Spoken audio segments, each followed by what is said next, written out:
They called it a necessary measure. On the galactic broadcast grid, a cold voice announced the execution of 50,000 human women, captured from the Terran colony of Halon 4. The screen didn't flicker. The feed didn't cut away. It was framed like a ceremony, orderly, efficient, emotionless. They wore no uniforms, no weapons, just gray prison garments and terrified expressions. The Empire's officials stood nearby, draped in their ceremonial silks, some watching with indifference, others with smug pride. They considered it justice. The humans had resisted imperial conscription. They had dared to call themselves sovereign. This, then, was their punishment. Not a war, not a declaration, just a silent, televised purge. It wasn't even the main broadcast that day. It was a scheduled detour between political commentary and commercial news. The massacre lasted 37 minutes. Across the galaxy, viewers blinked in confusion. Then silence rippled outward like a vacuum, pulling the air from 100 different command chambers, embassies, and homes. Many species couldn't fathom what they'd just witnessed. Even some Imperial citizens recoiled, unsure if what they saw was real. 50,000 dead. No charges. No trial. No chance. Earth didn't respond. At least, not how the galaxy expected. The next day, a single envoy arrived at the Central Council Hall. No fleet. No security. Just a lone Terran diplomat in a standard gray suit, stepping onto the chamber floor in front of 200 representatives from over 1,000 worlds. He wasn't angry. He wasn't loud. He carried no data pads or scrolls. He stood in silence as the chamber watched. Cameras turned. Microphones zeroed in. Every voice fell to a hush. He simply said, "Noted." Then he turned and left. Some thought it a joke. Others called it a sign of defeat. The Empire mocked the appearance publicly, interpreting it as surrender through inaction. The Speaker of the Empire called humanity emotionally unstable, incapable of higher diplomacy, and predictably impotent. He was applauded by the media class of 16 Imperial species. A few council members chuckled, but something shifted. Human embassies went dark. Trade networks supported by Terran logistics, companies reported sudden technical faults. Medical personnel from Earth-based institutions quietly boarded transports and returned to Sol space. Human freighters vanished from standard jump lanes, their registry beacons offline.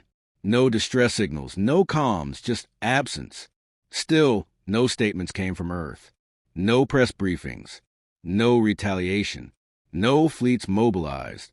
No angry speeches broadcast across channels. And yet, reports trickled in. On the mining moons of Yeltra, over 100 human workers simply disappeared overnight, leaving behind only handwritten messages written in dozens of languages, all carrying the same phrase: "We know what you watched." On Gallon 7, a mid-level Empire official was found dead in his estate, eyes wide open, no sign of violence. Security systems showed no breach. Just a looping message on every screen in the home. Did you think we'd forget? On 3 council worlds, automated factories relying on Terran engineers suffered cascading system failures. Emergency override codes were locked. No backups responded. The companies responsible, major arms of human megacorporations, declared bankruptcy within a day. The markets trembled. The Empire assumed sabotage. They issued arrest warrants for human executives. No one responded. No one could find them. Behind closed doors, Empire intelligence scrambled. The massacre had been a calculated statement of supremacy. Why weren't the humans doing what every other species did? Sue for peace, demand reparations, or launch doomed counterattacks? They weren't doing anything. At least, not openly. But the effects were undeniable. Overnight, 3 major galactic currencies fluctuated wildly, largely due to a silent exodus of Terran financial systems. Human investment in interstellar trade had been deep, surgical, and unnoticed until it vanished. Across neutral systems, smaller governments began issuing quiet inquiries to the Terran consulate. None were answered. Then, the whisper networks began. In the back channels of military forums and encrypted diplomatic servers, messages surfaced, origin unknown, always brief. Each carried variations of a singular sentence. 50,000 lights were extinguished. Now we walk in shadow. Rumors followed. A prominent Imperial strategist cruiser was found adrift in deep space. Crew missing. Another admiral vanished during a transit stop. A logistics hub on Foros burned to the ground from a plasma leak that had been, according to engineers, impossible. Each incident lacked conclusive evidence. No Terran forces were seen. No human ships in the area. No digital trail. And still, no word from Earth. The Galactic Council convened again. This time, the chambers were tenser. The Terran seat remained empty.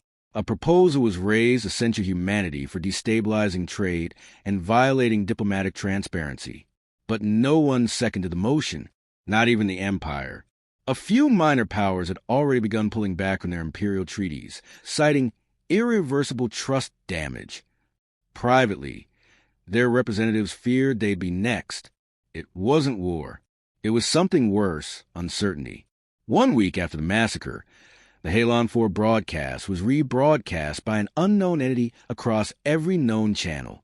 This time, it was intercut with slow frames, zoomed images of faces in the crowd. Children, elders, mothers holding hands.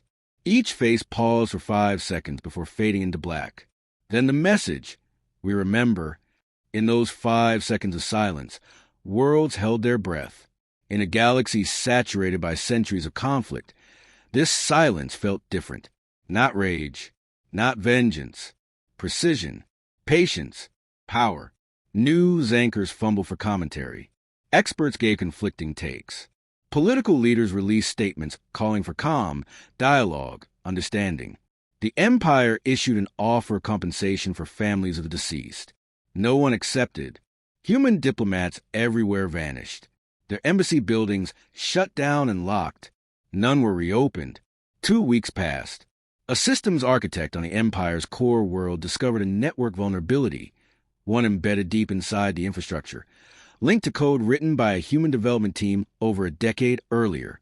The vulnerability allowed remote override of a quarter of the planet's traffic control systems. When they attempted to patch it, the code activated, sending a silent data burst into deep space. What it triggered, no one knew. Empire officials initiated emergency audits. They found similar backdoors scattered across their civilian systems, agricultural sensors, even hospital logistics. Every one of them written by human engineers under long-forgotten contracts. Panic began to spread, not among civilians, but among leadership. They had allowed humans into every facet of their systems. Education, transportation, health, food, communications. The Empire had believed that control was about fleets and armies. But humans had rewritten the galaxy's language one contract, one algorithm, one trust-based transaction at a time. And now, none of that could be reversed. The Empire began to bleed, and no one could say how. Their fleets remained untouched. Borders weren't breached. Their warships still patrolled the sectors uncontested, and yet critical systems collapsed without warning. Entire economic arteries clotted. Shipyards ran out of rare alloys.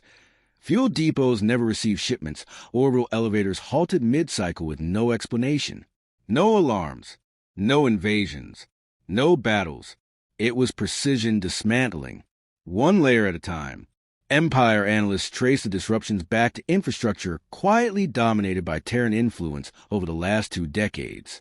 Every outsourcing contract, every integrated AI solution, every maintenance update that required Terran engineers to optimize systems. The Empire had celebrated those years, lauding its own foresight in utilizing cheaper human labor for complex logistical functions. They'd called it resourceful, efficient, modern. Now it looked like sabotage, but the brilliance was in the ambiguity. Nothing was directly hostile. Nothing clearly traced to Earth. The codes in Scream War, they whispered loss. Hundreds of planets were affected. Entire colonies were stranded, incapable of launching or receiving supplies. Civil unrest began where starvation followed. The Empire ordered emergency retrofits. They brought in engineers from other species, paying them 5 times the human rate. But every system they touched unraveled further. Terran tech wasn't just embedded. It was foundational, designed differently, logged differently, reacting unpredictably to foreign adjustments. Even a seasoned Varaxi technician, known for system integrity work on galactic core stations, was found comatose after 3 hours inside a human-coded neural network. His brain waves registered as if he'd been in deep combat trauma. No physical harm, no data theft, just a line of code that triggered a recursive memory trap.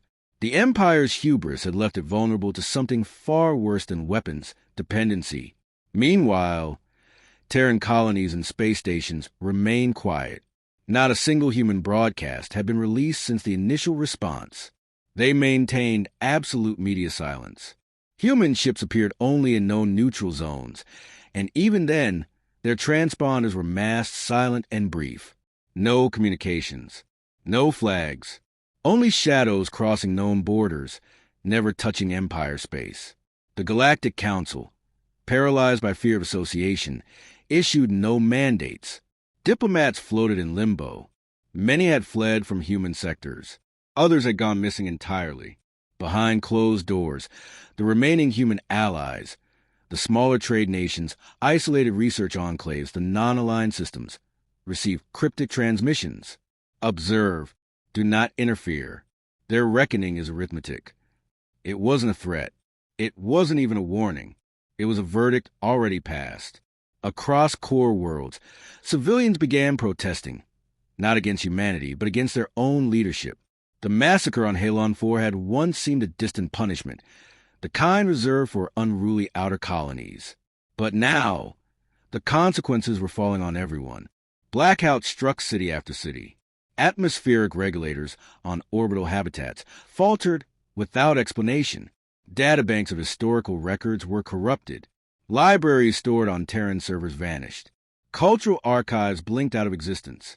The cost of massacre wasn't measured in retaliation. It was in subtraction. One by one, the Empire's achievements disappeared. Starlink communications defaulted to emergency modes. Terran-designed communication nodes, previously unmatched in reliability, reverted to primitive analog levels. The Empire could no longer speak to itself. Civil disobedience surged. Officials tried to frame it as a fringe movement, but when supply ships failed to land and food processing plants shut down without software keys, the desperation turned systemic. Still, no enemy forces appeared. A second anonymous data leak emerged. This time, the message was paired with embedded code. The message read, "They were not soldiers. They were not threats. They were not armed. And yet you killed them.